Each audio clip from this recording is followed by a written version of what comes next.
सबसे पहले भगवान भोलेनाथ के चरणों में प्रणाम करती हूँ, मेरा प्रणाम स्वीकार हो। आदिशक्ति माँ भवानी गौरा के चरणों में प्रणाम करती हूँ, मेरा प्रणाम स्वीकार हो। सभी देवी देवताओं के चरणों में प्रणाम करती हूँ, मेरा प्रणाम स्वीकार हो। आप सभी गुरु भाई, गुरु बहनों के चरणों में प्रणाम करती हूँ, मेरा प्रणाम स्वीकार हो। गुरु भाई, गुरु बहनों, आप लोगों के सपोर्ट से, आप लोगों के साथ से महादेव की कथा और शिव शिष्यों तक पहुंचती है। तो आप लोगों से यही निवेदन है कि आप लोग कथा को ज्यादा से ज्यादा शेयर करिए ताकि महादेव की कथा और शिव शिष्यों तक पहुंच सके। अगर जो आप लोग चैनल पे नए हैं तो सब्सक्राइब कर लीजिए ताकि जो भी वीडियो पड़े, जो भी कथा पड़े, वो आप लोगों तक आसानी से पहुंच जाए। कमेंट में महादेव का नाम जरूर लिखिए। महादेव का नाम लिखने से, बोलने से सारे कष्ट दूर हो जाते हैं, सारी परेशानी दूर हो जाती है। और देखिए, जब कथा महादेव की चल रही हो, भगवान भोलेनाथ की चर्चा चल रही हो, तो इसको पूरा सुनना चाहिए। आधा अधूरा सुनने पे एक तो कोई ज्ञान नहीं मिलता है और दूसरा महादेव का अपमान है। तो कथा को अंत तक सुना करिए। जैसा कि 3 सूत्र के ज्ञान के बारे में नीलम दीदी, हरिंदर भैया समझाए बताए, उस मार्ग पे चलते हुए शिव शिष्यता की बात हुई कि हम लोगों को 3 सूत्रों का पालन कैसे करना है। ये तो सभी गुरु भाई, गुरु बहनों को लगभग पता ही होगा। जिनको नहीं पता है, देखिए, पहले सूत्र में महादेव से यही कहना है कि हे शिव गुरु, हे महादेव, आप हमारे गुरु हैं, हम आपकी शिष्या हैं, हम शिष्या पे दया करिए, हे प्रभु दया करिए। और दूसरे सूत्र में महादेव की चर्चा करनी, भगवान भोलेनाथ की चर्चा करनी। और चर्चा कैसे करनी? आपसे कोई भी व्यक्ति मिले, वो आपसे अपरिचित भले ही सही, आप उससे अपना परिचय दीजिए, बताइए कि हमने तो शिव को गुरु बना लिया है। क्या आपने शिव को गुरु बनाया है? अगर जो नहीं बनाया है शिव को गुरु, तो शिव को गुरु बना लीजिए। और तीसरा सबसे महत्वपूर्ण का, महादेव को प्रणाम करना है, नमः शिवाय का जाप करना है। देखिए, इन तीनों सूत्रों में सिर्फ अपने मन का, इस मन का ही खर्च है, बाकी रुपया पैसा धन दौलत कुछ नहीं इसमें लगना है। इसमें 1 पैसे का खर्च नहीं लगना है। इसको गरीब से गरीब व्यक्ति कर सकता है। और जब हम महादेव के शिष्य और शिष्या हो जाएंगे, जब एक रिश्ता जुड़ जाएगा, एक नाता जुड़ जाएगा, तो हम गरीब गरीब नहीं रह जाएंगे। हमारे जैसा धनवान कोई होगा ही नहीं। जिसका गुरु महादेव हो, उसको धन दौलत की क्या जरूरत हो। तो इन 3 सूत्रों का पालन करिए। और देखिए, आइए चलिए कथा के तरफ चलते हैं। एक राज्य में एक राजा थे। राजा बड़े ही धनवान थे, सब कुछ था। पर होता है ना कि सब कुछ रहते हुए कभी कभी ये समझ में आता है कि हमारे जीवन में कुछ नहीं है। सब कुछ भरा पूरा रहेगा, फिर भी कभी कभी ऐसा समय आ जाता है कि लगता है कि कुछ नहीं है। तो राजा के पास धन दौलत, कोठा अटारी, मतलब पूछना नहीं था। अगर जो दोनों हाथों से धन लुटाएं तो उनके इस जन्म में खत्म होने वाला धन नहीं था, इतना धन था। बाकी एक दुख की बात थी कि उनकी कोई संतान नहीं थी। एक दिन राजा और रानी दोनों अपने विचार विमर्श किए कि धन दौलत का क्या मतलब है, इस पे हम लोग राज्य करके क्या कर पाएंगे, जब इसको संभालने वाला आगे आएगा ही नहीं, आगे है ही नहीं कोई। इतना दिन हमारे विवाह को हो गया, हमारी कोई संतान नहीं है, तो कोई फायदा नहीं इस धन दौलत का। राजा कहे कि मैं तो इस धन को त्यागना चाहता हूं, रानी आपको रहना हो तो रहिए। रानी कहे कि जहां आप जाएंगे वहीं मैं जाऊंगी, मैं इस धन को लेके क्या करूंगी, मैं भी आपके साथ चलूंगी। अब दोनों पति पत्नी धन का त्याग करके और निकल पड़े, बिना किसी से बताए, अपने प्रजा में किसी से नहीं बताए, अपने राज्य में ना किसी मंत्री से बताए, ना किसी दरबारी से बताए, किसी से नहीं बताए। दोनों पति पत्नी साधारण वेशभूषा बनाए और चल दिए। अब चलते चलते कुछ नहीं लिए, एक कौड़ी नहीं लिए कि हम लोगों को रास्ते में खाने पीने की जरूरत पड़े या कुछ नहीं लिए धन में से। निकल पड़े, चलते चलते चलते चलते भूख हो प्यास हो। अब एक जंगल में जा पहुंचे। जब जंगल में जा पहुंचे तो वो लोग, अब राजमहल में रहने वाले व्यक्ति, इतनी सुविधाओं में रहने वाले व्यक्ति, और कहाँ धूप लगे, बिना पानी बिना अन्न के चलते रहे। चलते चलते जब जंगल के बीचों बीच पहुंचे तो लोग बेहोश हो गए। और जहां बेहोश हुए कि कुछ ही दूर पे महात्माओं का एक कुटिया था। महात्मा जी उधर घूमते हुए आए तो देखे कि दो व्यक्ति यहां बेहोश पड़े हैं। वो लोग उठा के उन लोगों को आश्रम में लेके गए। थोड़ी देर के बाद राजा रानी को होश आया, उन लोगों को जलपान कराए। फिर उनसे उनकी हाल चाल महात्मा जी पूछने लगे कि आप लोग कैसे और इस जंगल के तरफ। राजा कहे कि महात्मा जी, पहले तो मैं राजा था और ये हमारी पत्नी है। हम लोग अपना राजपाट त्याग के चले आए। महात्मा जी पूछे कि ऐसा क्यों। राजा कहे ऐसा इसलिए कि हमारी कोई संतान नहीं है। तो उस धन का क्या मतलब जब उस धन को संभालने वाला कोई नहीं रहे। हमारे बाद अगर जो हमको कुछ हो जाता है तो उस धन का क्या होगा। इससे बढ़िया कि हम लोग पहले ही त्याग कर दिए हैं। महात्मा जी उनके चेहरे को, उनके मुखमंडल को देख के कहे, आपके भाग्य में 5 पुत्र और 1 पुत्री भगवान लिखे हैं। पर ये बताइए कि अगर जो आपको पुत्र और पुत्रियां हो जाते हैं तो अब भगवान के लिए क्या करेंगे। तो राजा साहब सोचने लगे, कहे कि अपने एक बच्चे को भगवान के मार्ग पे कर दूंगा, भगवान का भक्त बना दूंगा। महात्मा जी बड़े प्रसन्न हुए, कहे कि अच्छी बात है। अब वहां से राजा फिर महात्मा के कहे के अनुसार राजमहल लौट आए। दोनों राजा रानी राजमहल लौट आए। महात्मा जी बताए कि आप लोग शिव आराधना करिए, आप लोगों को फल जल्दी मिलेगा। अब राजा रानी अपने राजमहल आके शिव की आराधना करने लगे। धीरे धीरे समय बीता। 1 पुत्र हुआ, 2 पुत्र हुआ, 3 पुत्र हुए, 4 पुत्र हुए, 5 पुत्र हुआ और 6ठी बार लास्ट में उनको 1 पुत्री हुई। तब राजा उस महात्मा की बात को याद किए कि महात्मा जी सत्य बोले थे कि हमारे 5 पुत्र और 1 पुत्री होगी। तो फिर राजा सोचने लगे कि इतना ज्यादा धन है, इतना हमारे सूबे हैं, तो हमारे 5 बेटे हैं, अगर जो एक एक जगह रहें तो रहने के लिए उन लोगों को इतना इफरात जगह है। भगवान के लाइन में निकाल देंगे, अगर जो भगवान का भक्त हो जाएगा तो एक बेटा हमारा कम हो जाएगा। लाओ बेटी को तो दूसरे के घर जाना है, भक्ति भाव उसी को सिखा देते हैं। देखिए, मनुष्य के पास जब तक कोई चीज नहीं रहती है उसको पाने की कोशिश करता है, और जब मिल जाती है तो लालच भी बढ़ जाती है।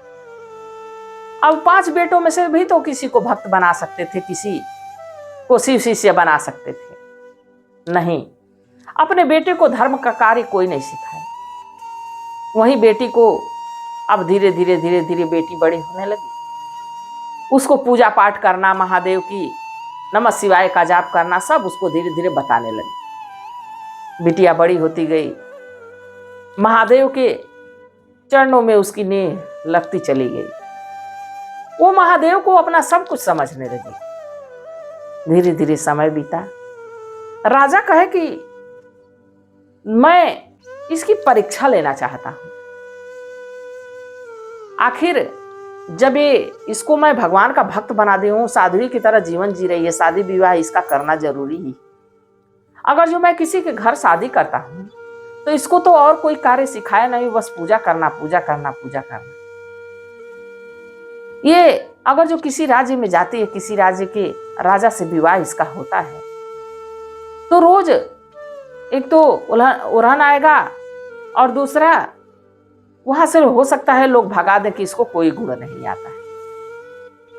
अब इसका विवाह ऐसे घर करेंगे कि बिल्कुल गरीब व्यक्ति रहे, उसके माता पिता न रहे, अनाथ रहे। देखिए राजा की सोच। कब पाप मन में बस जाए, जैसे होता है ना कि कब भगवान किस पर कृपा कर दें, तो वैसे ही पाप भी है गुरु भाई गुरु बहन। कब पाप किसके मन में घुस जाए ये भी कोई जानता नहीं।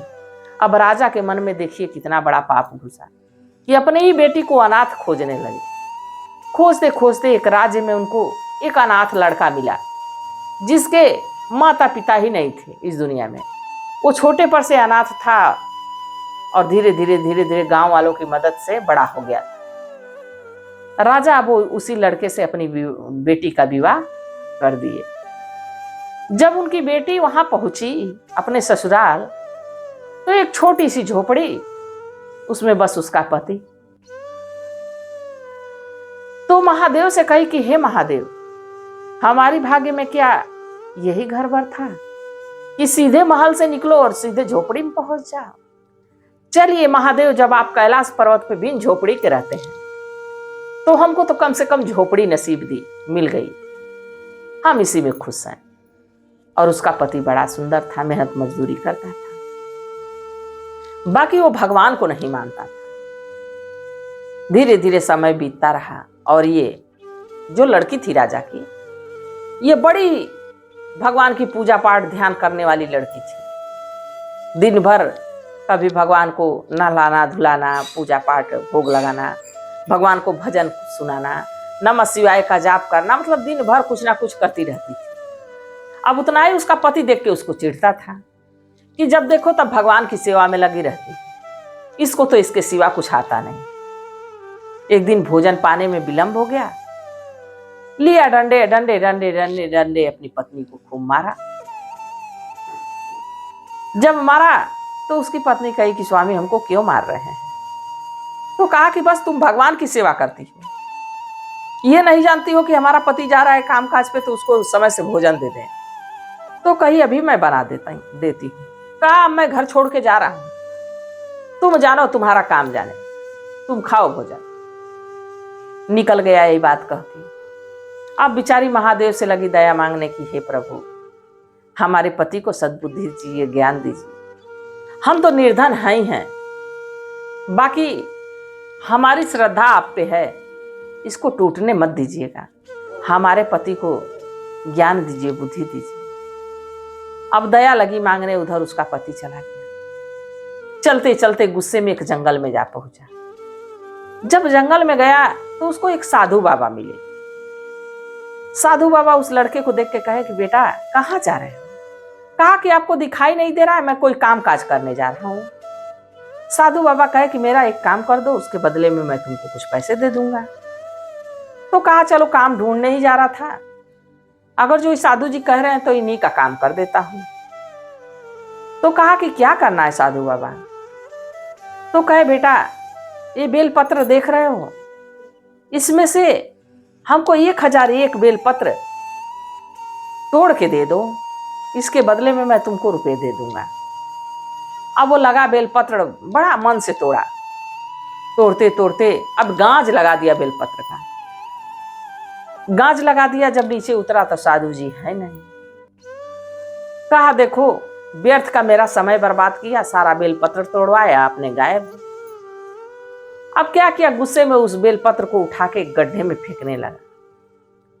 जब बेलपत्र उठा के फेंका तो देखा कि हम तो रुपया फेंक रहे हैं, पैसा फेंक रहे हैं।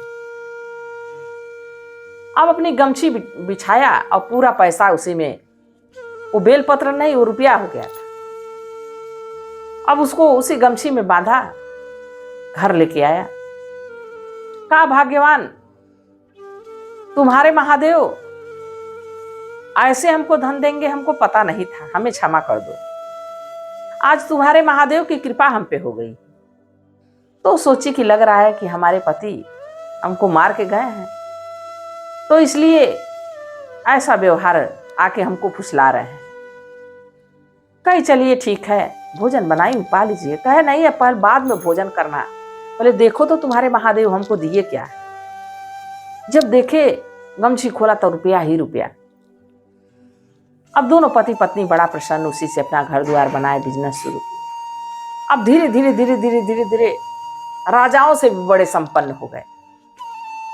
कुछ समय बीता। एक दिन कही कि इतना दिन हमारे विवाह को हो गया, हमारे पिता देखने नहीं आए कि हम झोपड़ी में हैं भी कि मर गए। हम चाहते हैं अपने मायके जाना। अब उसके पति खूब बढ़िया मोटर गाड़ी मंगवाए, खूब खाने पीने की बढ़िया बढ़िया चीजें मंगवाए और भेजे मायके। बिटिया अपने मायके गई तो वहां देखिए राजपाट सब कुछ बर्बाद हो चुका था, क्योंकि जहां लक्ष्मी का वास नहीं, जहां भगवान की पूजा आराधना नहीं होती होगी, वहां सब कुछ नुकसान ही होने वाला। जब वहां पहुंची तो सारे लोग अस्त व्यस्त, बहुत परेशानी में, बड़ी कठिनाई में। अपने भाइयों से पूछी, भाई कहे दूसरे दूसरे देश के राजा चढ़ाई करके सब कुछ लूट पाट ले गए। वो लोग कहे कि तुम इतनी संपन्न कैसे हो गई। राजा कहे कि बिटिया तुम कैसे संपन्न हो गई। कहीं महादेव की सब कृपा है। तब राजा की आंखें खुली कि अगर जो मैं अपने बेटे को भी शिव का शिष्य बनाता, अपने बेटे को भी महादेव के बारे में बताता, एक को क्यों, हम 6 को क्यों नहीं महादेव के भक्त बनाए, और हम खुद भी शिव के शिष्य क्यों नहीं बने। आज हमारे जीवन में खुशियां रहती, सुख रहता। तो देखिए, जब भी समय मिल जाए तो शिव को गुरु बना लीजिए। जब शिव हमारे जीवन में रहेंगे तो हमको किसी और चीज की आवश्यकता नहीं। राजा को समय बीत जाने पे पछतावा हुआ। उस पछतावे का क्या मतलब है। अब उनकी बिटिया उन लोगों की मदद की, फिर से उनका कारोबार शुरू हुआ। सब धीरे धीरे शिव को अपना गुरु बना लिए और फिर से जीवन में खुशियां आने लगी। तो गुरु भाई, गुरु बहनों, शिव को आप गुरु बनाइए। इसके बाद अनुभूतियां देखिए कि हमारे जीवन में क्या था, क्या हो रहा है और क्या होने वाला है। आपका दिन कैसे बदलता है, ये महादेव जरूर आप पे कृपा करेंगे। तो आप लोगों को कथा कैसी लगी जरूर बताइएगा। मैं भी महादेव से प्रार्थना करती हूँ कि हे भोलेनाथ, हे शिव गुरु, जो इस कथा को देख रहा है, सुन रहा है, सब पे अपनी दया दृष्टि बनाए रखिएगा, सब पे अपना आशीर्वाद बरसाते रहिएगा। इसी कामना के साथ हरे हरे महादेव।